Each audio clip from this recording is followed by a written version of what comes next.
कब आया ऐसा भाभी? अब रूपम शुक्ला बताइए कब आए?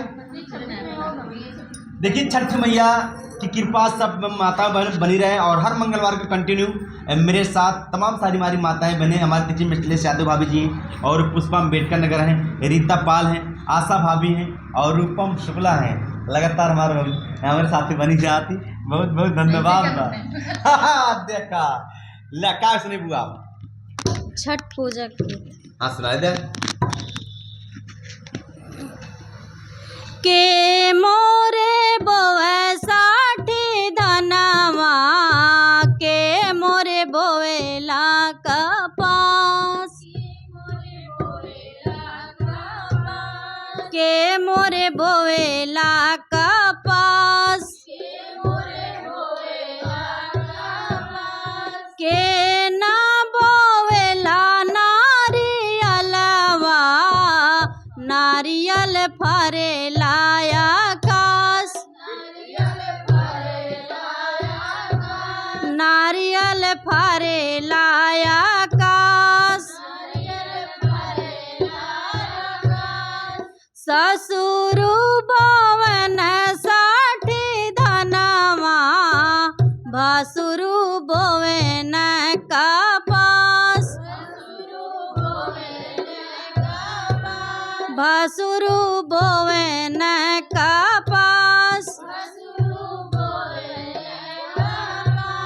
देवरु बोवन नारियलवा नारियल फरेला आकाश नारियल फरेला आकाश के मोरे बोवे साठी धनवा के मोरे बोवे ला कपास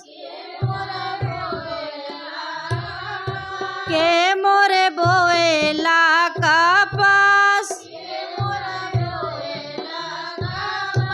के ना बोवेला नारियलवा नारियल फरेला आकाश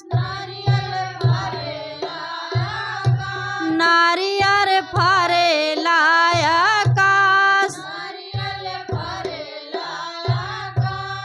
देवरु बोवन साठी धनवा सैया बोवन कपास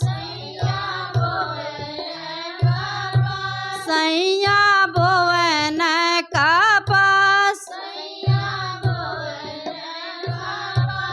बेटा मोर लगावे नारियलवा नारियल फरेला आकाश